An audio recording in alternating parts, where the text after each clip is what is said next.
Um dos aspectos mais interessantes, e eu diria até mais visionários do pensamento do Walter Benjamin, é o que, adaptando um pouco, a gente poderia definir aqui como uma tendência à efemerização do suporte. O argumento dele é relativamente bem conhecido. O que ele vai dizer? Que a fotografia, e principalmente o cinema, iniciam um processo de progressivo descolamento da imagem ou da experiência sensorial a ser retratada do seu suporte. Por que ele diz isso? Porque antes da fotografia, se você pegar as formas de arte, pintura, escultura, podemos até estender para a arquitetura, o suporte era decisivo. Numa escultura isso é óbvio, mas na pintura em tela também, né? Porque a tela é decisiva e onde que está o segredo? Ele é até meio tátil. A densidade, o jeito que o pintor usa as pinceladas faz parte da composição da imagem. Ela fica meio que aderida ao substrato, por isso que o valor de culto, a aura, é maior. À medida em que você vai produzindo o descolamento e a serialização da arte, o valor de exposição começa a se sobrepor sobre o valor de culto. Eu acho que esse ponto de partida é fundamental para a gente começar a pensar as coisas, né? E especialmente a ideia da imagem e da arte digital, né? Que são temas extremamente contemporâneos, mas que de certa forma já estavam contidos no arco de percepção e de análise que o Walter Benjamin ajuda a abrir. A coisa fica ainda mais surpreendente porque ele estava lidando com, com processos analógicos. Não tinha nada de digital na época dele. É por isso que é muito interessante e muito visionária, né, a posição do Walter Benjamin sobre esse tema. Mas vamos tentar desenvolver um pouquinho o argumento dele. Né? O que ele sempre insistiu?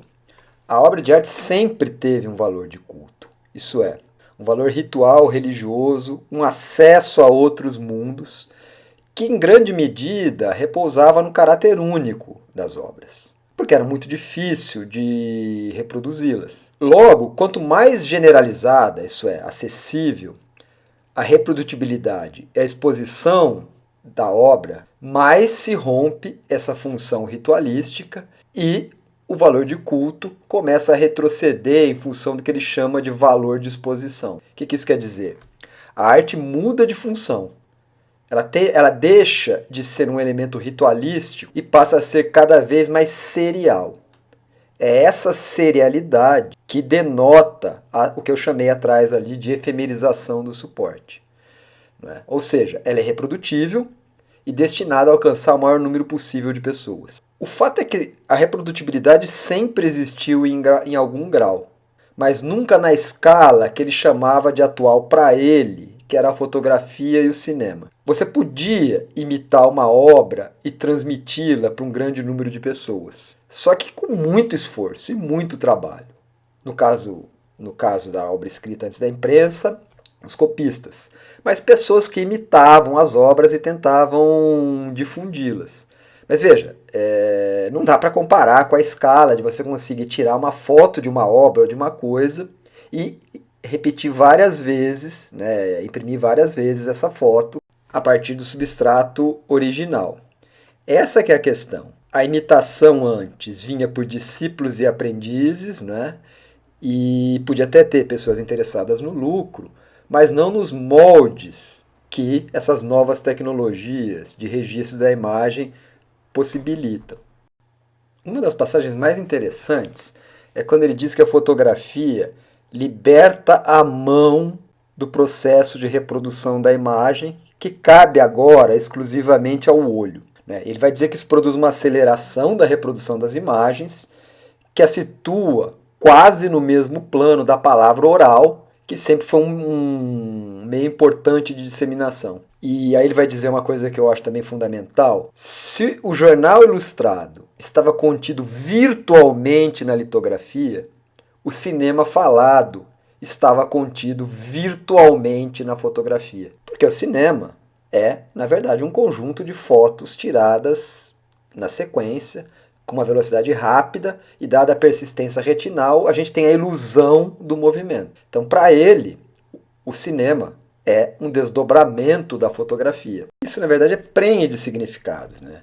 Especialmente para quem tem em mente uma ideia muito reiterada pelos paleontólogos de que quando o homem fica ereto, isso é um dos primeiros atos técnicos. Por quê? Você liberta a mão. Ao libertar a mão, você consegue manipular ferramentas e armas. Veja, é óbvio que você precisa segurar a câmera na época do Walter Benjamin para disparar, mas você comanda pelo olho. Você olha e tira a foto. É muito diferente de você pintar uma cena onde você tem que ficar observando, pintando. Essa integração olho e mão, ela começa a ser absorvida pela fotografia. Eu acho que esse ponto é muito importante. E o que eu queria salientar aqui, para preparar o caminho para a segunda parte aqui dessa sequência, é que isso favorece a ideia da metamorfose da percepção que foi sendo produzida no fim do século XX com a crescente digitalização do mundo. Esse que é o tema central aqui, na verdade, dessa discussão. Mas eu penso que se a gente se amparar no Benjamin, nós podemos divisar 3 grandes momentos decisivos que ajudaram a modelar a nossa forma atual de existência. 2 deles foram registrados explicitamente pelo Benjamin. O primeiro é a fotografia, né? Como eu já disse. É a primeira transferência automática da aparência de uma imagem para um suporte que independe da mão humana e é guiado pelo olho, como eu disse há pouco. O segundo é o cinema, né? Que nas suas primeiras fases é um desdobramento da fotografia, né? E aí depois ele vai dizer que o cinema falado ainda produz mais transformações, só que o cinema, na era da digitalização, é uma coisa diferente. Por quê? Ele coincide com a generalização da informática, com a generalização do que o Virilio chamava de máquinas de visão ou máquinas perceptivas e das imagens digitais. Ele é um salto decisivo porque ele permite o acesso a novos planos da realidade e uma autonomização total da imagem digital. O tema da imagem digital vai ser o tema do próximo vídeo.